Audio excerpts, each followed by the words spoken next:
ಸ್ನೇಹಿತರೆ ನಮಸ್ಕಾರ. ನೋಡಿ ಸ್ನೇಹಿತರೆ, ಡಿಗ್ರಿ ಪಾಸ್ ಆದಂತ ಅಭ್ಯರ್ಥಿಗೆ ಮತ್ತು ಸೆಕೆಂಡ್ PUC ಪಾಸ್ ಆದಂತ ಅಭ್ಯರ್ಥಿಗಳಿಗೆ ಅರ್ಜಿನ ಕರೆದಿದ್ದಾರೆ. ನೀವು ಕೂಡ ಡಿಗ್ರಿ ಪಾಸ್ ಆಗಿ ಮನೆಯಲ್ಲಿ ಇದ್ದರೆ ಅಥವಾ ಮುಂದ್ಗಡೆ ಏನಾದ್ರು ಹಚ್ಚಿದ್ರೆ ನೀವು ಅರ್ಜಿ ಸಲ್ಲಿಸೋದಕ್ಕೆ ಅವಕಾಶ ಇರತ್ತೆ. ನೋಡಿ, ಯಾವುದೇ ರೀತಿಯ ಗೊಳಪುರ ಅಂತ ತಿಳಿಸ್ಕೊಡ್ತಾ ಇಲ್ಲ. ಈ ಒಂದು ಅಧಿಸೂಚನೆ ರಿಲೀಸ್ ಮಾಡಿದಂತ ದಿನಾಂಕ 18/8/2025 ಅಂದ್ರೆ 18 ಆಗಸ್ಟ್ 2025ರಂದು ನೋಟಿಸ್ ರಿಲೀಸ್ ಮಾಡಿದ್ದಾರೆ. ಇದ್ರ ಬಗ್ಗೆ ತಿಳಿಸ್ಕೊಡ್ತಾ ಇದ್ದಾರೆ. ಮತ್ತೆ ಆಯ್ಕೆದಂತ ವಿದ್ಯಾರ್ಥಿಗಳಿಗೆ ಪರ್ ಮಂತ್ ನಿಮಗೆ ಸ್ಯಾಲರಿ ಎಷ್ಟು ಕೊಡ್ತಾರೆ ಅಂದ್ರೆ 70,000ದಿಂದ 1,25,000 ತನಕ ಪ್ರತಿ ತಿಂಗಳು ಸ್ಯಾಲರಿ ಇರತ್ತೆ. ಇಲ್ಲಿ ಕೊಟ್ಟಿದ್ದಾರೆ ನೋಡಿ, 11ನೇ ಹಂತಕ್ಕೆ ಸಂಬಂಧಪಟ್ಟಂತೆ ನಿಮಗೆ ಸ್ಯಾಲರಿ ಇರತ್ತೆ. ಎಷ್ಟಂದ್ರೆ ಸುಮಾರು 2,40,000 ತನಕ ಸ್ಯಾಲರಿ ಇರತ್ತೆ. ಇಲ್ಲಿ ಕೊಟ್ಟಿದ್ದಾರೆ ನೋಡಿ, 70,000ದಿಂದ ಇಲ್ಲಿ ನಿಮಗೆ 2 ಲಕ್ಷ ಇರತ್ತೆ. ಅದ ನಂತರ ನಿಮಗೆ ಉಳಿದಂತ ಎಕ್ಸ್ಪೀರಿಯನ್ಸ್ ಆತಂದ್ರೆ ಸುಮಾರು 40% ಹೆಚ್ಚಿಗೆ ಮಾಡಿ ನಿಮಗೆ ಮತ್ತೆ 2,40,000 ತನಕ ವೇತನ ಆಗಿರತ್ತೆ. ರಿಟೈರ್ಡ್ ಆಗ್ತಿರಲ್ಲ ಅಲ್ಲಿ ತನಕ ನಿಮಗೆ 2,40,000 ತನಕ ಆಗ್ತಾ ಹೋಗತ್ತೆ. ಸ್ಟಾರ್ಟಿಂಗ್ ನಲ್ಲೇ ಅಷ್ಟಿರೋದಿಲ್ಲ. ಸ್ಟಾರ್ಟಿಂಗ್ ನಲ್ಲಿ ನಿಮಗೆ 90,000 ಅಥವಾ 1,10,000 ಇಷ್ಟು ಕೊಡ್ತಾರೆ. ನೋಡಿ, ಒಂದು ಮಾತನ್ನು ತಿಳಿಸ್ಕೊಡ್ಬೇಕು. ಈಗ ಉದಾಹರಣೆಗೆ 20,000 ರೂಪಾಯಿ ಇದೆ ಅಂತ ಅನ್ಕೊಳ್ಳಿ. ಸ್ಟಾರ್ಟಿಂಗ್ ನಲ್ಲಿ 20ರಿಂದ ಸುಮಾರು 81,000 ತನಕ ಹಲವಾರು ಈ ಒಂದು ಸ್ಯಾಲರಿ ನೋಡಿರ್ತಾರ. ಈ ಒಂದು ಸ್ಯಾಲರಿ ಕೇಂದ್ರ ಸರ್ಕಾರದ ಒಂದು CPC ಪ್ರಕಾರ ಕೊಡ್ತಾರೆ.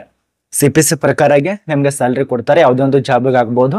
ಇಲ್ಲಿ ನೋಡಿ, ಈಗ 20,000 ರೂಪಾಯಿ ಇದೆ ಅಂದ್ಮೇಲೆ ಸ್ಟಾರ್ಟಿಂಗ್ ನಲ್ಲಿ ನಿಮಗೆ ಇಷ್ಟು ಇರೋದಿಲ್ಲ, ಇದಕ್ಕಿಂತ ಜಾಸ್ತಿ ಕೊಡ್ತಾರೆ. ಇಲ್ಲಿ ನೋಡಿ ಸಾದ್ರೆ 25 ತನಕ ನಿಮಗೆ ಸ್ಯಾಲರಿ ಸಿಗತ್ತೆ. ಇಲ್ಲಿ 20,000 ತನಕ ಕೊಟ್ಟಿರ್ತಾರೆ. ಅದರಲ್ಲಿ HR ಈ ರೀತಿಯ ಭತ್ಯೆಗಳು ಸೇರ್ಪಡೆಯಾಗಿ ನಿಮಗೆ 25,000ದಿಂದ 30,000 ತನಕ ಆಗತ್ತೆ. ಇದು ನೀವು ಅರ್ಥ ಮಾಡ್ಕೋಬೇಕು. ಇಲ್ಲಿ ಕೂಡ ಹಾಗೆ ಈಗ 70,000 ರೂಪಾಯಿ ಹೇಳಿದಾರ ಅಂದ್ಮೇಲೆ ಅಷ್ಟೇ ಕೊಡೋದಲ್ಲ. ನಿಮಗೆ 85,000, ಅದ ನಂತರ 90,000, 1,10,000 ಈ ರೀತಿಯಾಗಿ ಕೊಡ್ತಾರೆ. ಇದ್ರ ಬಗ್ಗೆ ತಿಳಿಸ್ಕೊಡ್ತಾನೆ A to Z ವರೆಗೆ. ಸಂಸ್ಥೆ ಹೆಸರು ಯಾವುದು, ಏನೆಲ್ಲ ಅರ್ಹತೆ ಇರಬೇಕು, ಎಲ್ಲಿ ಕೆಲಸ ಇರತ್ತೆ, ಪ್ರತಿಯೊಂದು ಮಾಹಿತಿ ಇರತ್ತೆ. ವಿಡಿಯೋ ಕಾಣಿಸ್ತಾನೆ ನೋಡಿ. ಮತ್ತೆ ಈ ಒಂದು ಚಾನಲ್ ಅನ್ನು ಯಾರು ಸಬ್ಸ್ಕ್ರೈಬ್ ಮಾಡಿಲ್ಲ, ಪ್ರಶಾಂತ್ ಅಕಾಡೆಮಿ ಚಾನಲ್ ಅನ್ನ ಸಬ್ಸ್ಕ್ರೈಬ್ ಮಾಡ್ಕೊಳ್ಳಿ. ಬನ್ನಿ ಒಂದೊಂದ ತಿಳಿಸ್ಕೊಡ್ತಾನೆ ನೋಡಿ. ಆಗಲೇ ತಿಳಿಸ್ಕೊಟ್ಟಿರುವಂತೆ ಇದು ನಮ್ಮ ಒಂದು ಭಾರತೀಯ ಎಲ್ಲಿ ಖಾಲಿ ಇದೆಪ್ಪ ಅಂದ್ರೆ ಡೆಡಿಕೇಟೆಡ್ ಕಾರ್ಪೊರೇಷನ್ ಲಿಮಿಟೆಡ್ ಅರ್ಜಿ ಕರೆದಿದ್ದಾರೆ. DFCCIL ದಲ್ಲಿ ಅರ್ಜಿ ಕರೆದಿರುವಂತದ್ದು. ಇಲ್ಲಿ ನೀವು ಅಪ್ಲಿಕೇಶನ್ ಹಾಕ್ಬೇಕಾಗತ್ತೆ. ಮತ್ತು ಅರ್ಜಿ ಸಲ್ಲಿಸುವಂತ ವೆಬ್ಸೈಟ್ ಸಂಪೂರ್ಣ ಇದು ಗೌರ್ಮೆಂಟ್ ವೆಬ್ಸೈಟ್ ಆಗಿರತ್ತೆ.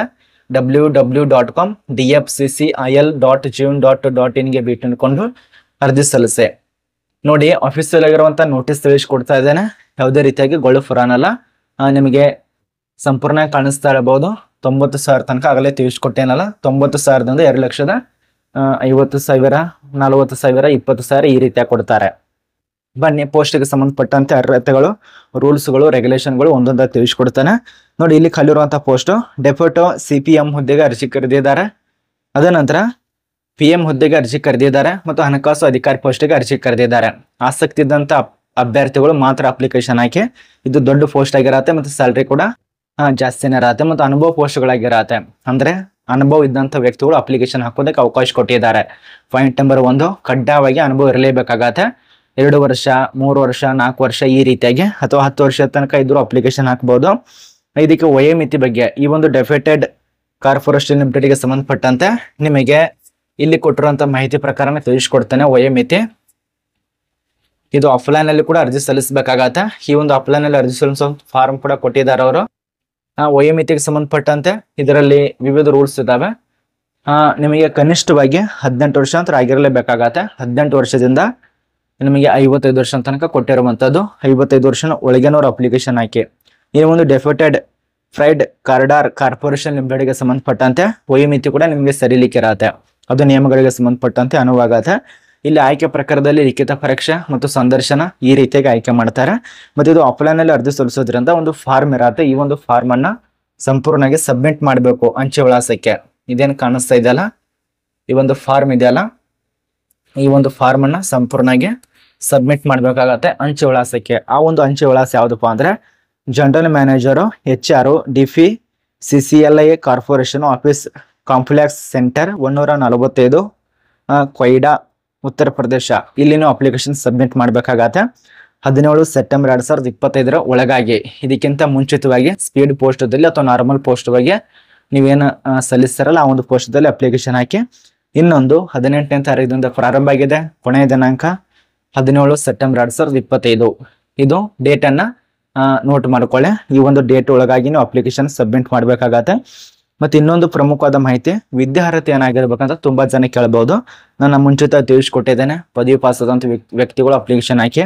ಅದ ನಂತರ ನೀವೇನಾದ್ರೂ ಸೆಕೆಂಡ್ PUC ಅಥವಾ ಸ್ನಾತಕೋತ್ತರ ಪದವಿ MD MSc BA ಈ ರೀತಿಯ ಕಂಪ್ಲೀಟ್ ಮಾಡಿದಂಥ ವ್ಯಕ್ತಿಗಳು ಅಪ್ಲಿಕೇಶನ್ ಹಾಕಿ. ಟೋಟಲ್ ಆಗಿ ಒಂದು ಪೋಸ್ಟ್ ಮಾತ್ರ ಇರತ್ತೆ, ಅಪ್ಲಿಕೇಶನ್ ಹಾಕ್ಬೋದು. ನೋಡಿ, ಇದ್ರ ಬಗ್ಗೆ ನಮಗೆ ಸಂಪೂರ್ಣ ಮಾಹಿತಿ ತಿಳಿದಿದೆ ಅಂತ ಅನ್ಕೋತೀವಿ.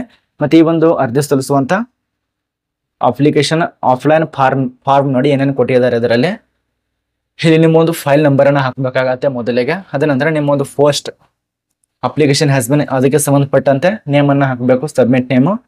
ಚಾಯ್ಸ್ ಯುವರ್ ಸ್ಟೇಷನ್ ಕೊಟ್ಟಿದ್ದಾರೆ, ಸ್ಟೇಟಸ್ ಅದನ್ನು ಕೊಟ್ಟಿದ್ದಾರೆ, ಅದನ್ನ ಚೆಕ್ ಮಾಡ್ಕೊಳ್ಳಿ. ನೇಮ್ ಹಾಕಬೇಕಾಗತ್ತೆ. ಪರ್ಸನಲ್ ಡೀಟೇಲ್ಸ್ ಅಲ್ಲಿ ಈ ಒಂದು ಪರ್ಸನಲ್ ಡಾಟಾದಲ್ಲಿ gender, service, department, category, date of birth, DITs ನಂಬರ್ಗಳು, ಟೈಮು ಈ ರೀತಿಯ ಕೊಟ್ಟಿದ್ದಾರೆ ಪರ್ಸನಲ್ ಆಗಿ. ಇದು ಅನುಭವದವ್ರಿಗೆ ಇರೋದ್ರಿಂದ ನಿಮ್ಮ ಅನುಭವಕ್ಕೆ ಸಂಬಂಧಪಟ್ಟಂತೆ ಎಲ್ಲ ವಿವರಗಳು ಕೊಟ್ಟಿದ್ದಾರೆ. ಇದನ್ನ ಚೆಕ್ ಮಾಡ್ಕೊಳ್ಳಿ. ಇದೆಲ್ಲ ಡೌನ್ಲೋಡ್ ಮಾಡ್ಕೊಂಡು ಅಪ್ಲಿಕೇಶನ್ ಹಾಕಿ. ಇದು ನಾನು ಆಗಲೇ ತಿಳಿಸ್ಕೊಟ್ಟೇನಲ್ಲ, ಅದರಲ್ಲಿ ಒಂದು ಇಂಗ್ಲೀಷ್ನಲ್ಲಿ ಇರತ್ತೆ, ಒಂದು ಹಿಂದಿದಲ್ಲಿ ಇರತ್ತೆ. ನಿಮ್ಗೆ ಯಾವ್ದು ಬೇಕು ಆ ಒಂದು ಫಾರ್ಮ್ ಅನ್ನ ಸಬ್ಮಿಟ್ ಮಾಡಬಹುದು. ಹಿಂದಿದಲ್ಲಿ ಬೇಕಾದ್ರೆ ಹಿಂದಿದಲ್ಲಿ ತಗೊಳ್ಳಿ, ಅಥವಾ ಇಂಗ್ಲೀಷ್ನಲ್ಲಿ ಬೇಕಂದ್ರೆ ಇಂಗ್ಲೀಷ್ನಲ್ಲಿ ಪ್ರಿಂಟ್ ಅನ್ನು ತೆಗೆದುಕೊಂಡು ಸಬ್ಮಿಟ್ ಮಾಡಿ. ಇದ್ರ ಬಗ್ಗೆ ಆಫೀಸಲ್ಲಿ ಇರುವಂತ ನೋಟಿಸು, ಇದಕ್ಕೆ ಸಂಬಂಧಪಟ್ಟಂತೆ ಆರ್ಟಿಕಲ್, ಅರ್ಜಿ ಸಲ್ಲಿಸುವಂತ ಲಿಂಕು ಟೆಲಿಗ್ರಾಮ್ ಗ್ರೂಪ್ದಲ್ಲಿ ಇರತ್ತೆ. ಚೆಕ್ ಮಾಡ್ಕೊಳ್ಳಿ ಮತ್ತು ಡೌನ್ಲೋಡ್ ಮಾಡ್ಕೊಳ್ಳಿ.